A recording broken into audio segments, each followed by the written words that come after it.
Hello बच्चों, तो आप पढ़ने जा रहे हो फिजिक्स विद वैभव सर। हमने स्टार्ट किया था केप्लर्स लॉज ऑफ मोशन, जिसमें पिछली वीडियो में हमने कवर किया केप्लर्स फर्स्ट लॉ। क्या कहता है Kepler's first law? All the planets are revolving around the sun in an elliptical orbit, with the sun is located at the one of the foci of an ellipse.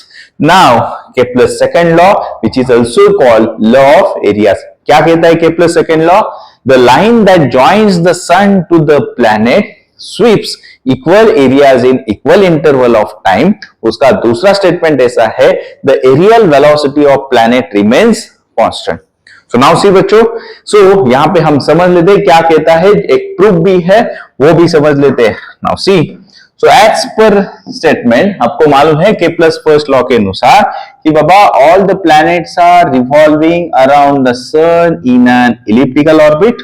Okay, so फटाफट बोलो, revise हो जाएगा। This is called the minor axis, this one is called the major axis. यहां पे कौन होता है बच्चों?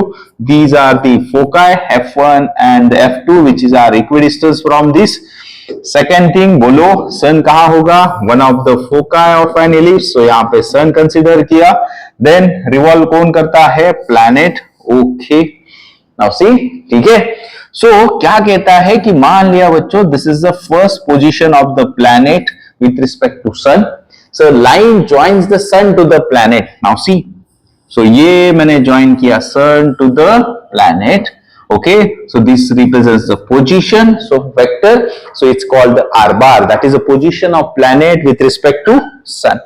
Now this planet is revolving around the sun in an elliptical orbit. क्या कहता है कि it sweeps equal areas in equal interval of time. इसका मीनिंग क्या?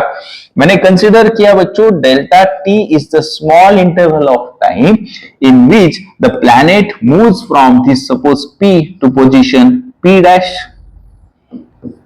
Okay, so this is a new position. अगर नाउ सी, मतलब क्या हुआ बच्चों? When the planet moves from P to P dash, what is the area swept? इसने इतना area swept किया।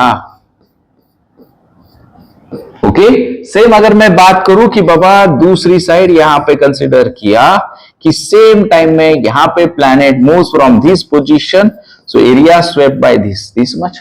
Now it sweeps equal areas in equal interval of time. बच्चों आपको मालूम है जो प्लैनेट का स्पीड है around the sun, it is not constant, correct?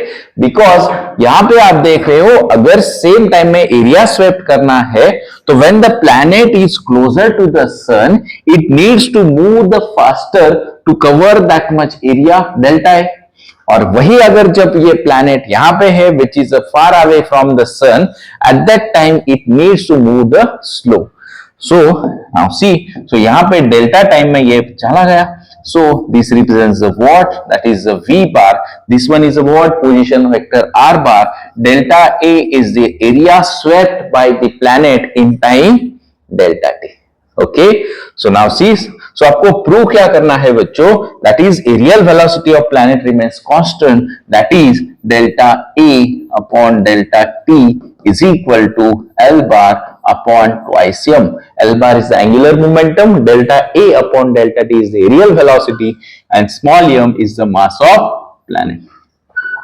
Now second thing बच्चों, आपको समझ में आया, ये पोजीशन आपको याद होगा, this one is a perihelion और पेरीजी, यहाँ पे होता है एपोहेलियन और apogee. Speed of planet maximum कहाँ पे होता है? P पॉइंट पे, पेरीहेलियन पे स्पीड मैक्सिमम होता है, तो यहाँ पे स्पीड क्या होता है? मिनिमम। थोड़े कंसेप्ट बता रहा हूं, प्रूफ की तरफ जाएंगे अभी। ओके, आपको मालूम है कि एरिया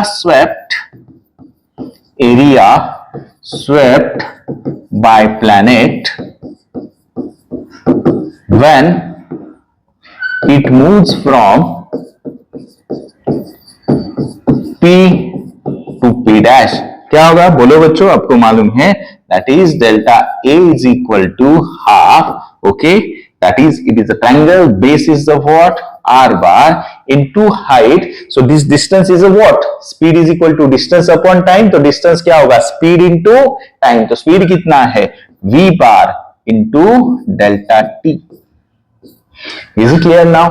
आपको क्या प्रूव करना है? Delta A upon delta T. ध्यान दे दो। Can I write delta A upon delta T is equal to 1/2 R bar cross V bar which is the area of triangle. लेकिन यहां पे आपको मालूम है कि for small interval of time, small interval of time that is delta t, v bar is perpendicular to r bar. Okay, so आपको मालूम है what is the linear momentum? बोलो, linear momentum p bar is equal to m into v bar. So can I substitute here? v bar की जगह क्या आ जाएगा बोलो बच्चों? v bar is equal to p bar upon m. Is it clear? तो इस equation में substitute करता हूं तो क्या हो जाएगा नेक्स्ट बोलो? That is delta A upon delta T is equal to 1/2 R bar. Now see बच्चों, V bar की जगह क्या सब्स्टिट्यूट करने जा रहे हैं हम? P bar upon M. So now see P bar upon M. Okay, यहां तक कुछ डाउट? आपको अच्छे से मालूम है बच्चों what कि what is the angular momentum? Angular momentum होता है मूवमेंट ऑफ लीनियर मोमेंटम। मतलब क्या? मतलब क्या? Now see that is L bar is equal to R bar cross P bar. This is a angular momentum. So can I substitute here? So delta A upon delta T is equal to L bar upon twice M. लेकिन बच्चों ये equation तो आया, लेकिन हमको क्या करने का है? I want to show it is constant. So now see there is one concept पिछले वीडियो में मैंने कवर किया था और नेक्स्ट वीडियो में न्यूटन्स लॉ ऑफ ग्रेविटेशन कि बाबा ग्रेविटेशनल जो फोर्स है, gravitational force it is a central force. Gravitational force is central force. So concept को समझो, बहुत अच्छे से बता रहा हूं। सेंट्रल फोर्स मतलब व्हाट? कि बाबा in between the sun and the planet gravitational force is present. और वो कहां कैसे एक्ट होता है? It acts along the line joining the centres of two masses. So यहां से अच्छे से ध्यान दे दो बच्चों, आर बार कहां एक्ट हो रहा है? It represents the position of planet. Gravitational force कैसा है? Always attractive in nature. वो कहां एक्ट हो रहा है? Now see this is the direction of what? Gravitational force. So can I say both are acting in opposite direction? So in between theta कितना होगा रे? 180 डिग्री। अच्छे से समझो कंसेप्ट को। Now see, so हमें दिखाना है कि बाबा ये तो मालूम है mass remains constant, but how this angular momentum is constant so that total ratio constant हो जाएगा। So now see, आपको मालूम है बच्चों टॉर्क क्या होता है? R bar cross F bar। So RF sine theta, और इन दोनों में थीटा कितना है? 180 डिग्री। सो टॉर्क कितना हुआ? 0। बाबा सर आप ये टॉर्क क्यों ला रहे हो यहाँ पे? Yes, I want to show angular momentum is constant. So आपको अच्छे से मालूम है what is the torque? It is a rate of change of angular momentum. Is it clear? So बच्चों यहां से तो मैं प्रूव करने जा रहा हूं, अगर टॉर्क 0 है इसका मीनिंग एल क्या होगा? L bar remains constant। Simple, ये कंसेप्ट जल्दी समझ में आएगा। बच्चों मुझे बताओ, यहां पे मैं कंसेप्ट समझाता हूं तो आपके ध्यान में आ जाएगा। एक्सेलरेशन क्या होता है? Change in velocity upon time. अगर मैं कहूं वेलोसिटी कांस्टेंट है और वेलोसिटी चेंज नहीं हो रही है तो एक्सेलरेशन कितना होगा? 0। मतलब जब एक्सेलरेशन 0 कब होता है? जब वेलोसिटी कांस्टेंट। तो सेम ना बच्चों, यहाँ पे टॉर्क कितना है? 0। तो एंगुलर मोमेंटम क्या होगा? Constant. So always remember for L bar is constant for central force. Now clear? So that's why ये जो रेशियो आया डेल्टा बाय डेल्टा टी, इसमें L bar by twice M, M is a mass of planet which will not change. And L bar कैसे constant है? Because for central force L bar is constant. ये मैंने आपको समझाया। Yes, and now we can say that, yes बोलो बच्चों, कि बाबा this delta A upon delta T that is L upon twice m remains constant। यही प्रूफ करने का था, areal velocity of planet remains constant. So बच्चों यहाँ पे जेई सीटी नीट में क्वेश्चन आते हैं, रेशियो कांस्टेंट मतलब आपको क्या है? ये फॉर्मूला यूज करना है, A1 upon T1, A2 upon T2, A3 upon T3. So this formula you can use to solve the numericals. So understood? That is the Kepler's second law. Fast revise करते हैं.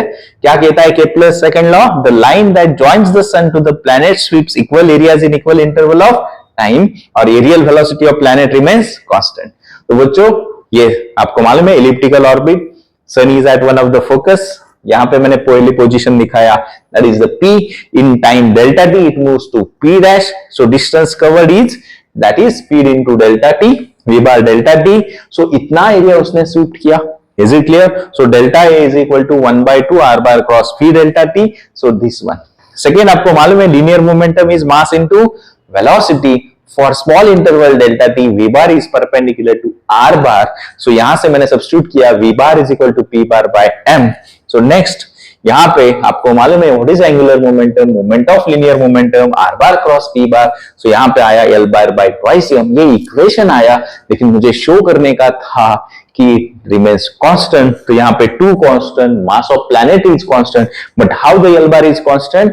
So gravitational force acting between the sun and the planet is the central force, and for central force this angular momentum remains constant. That's why delta A by delta T is constant. ये भी prove किया.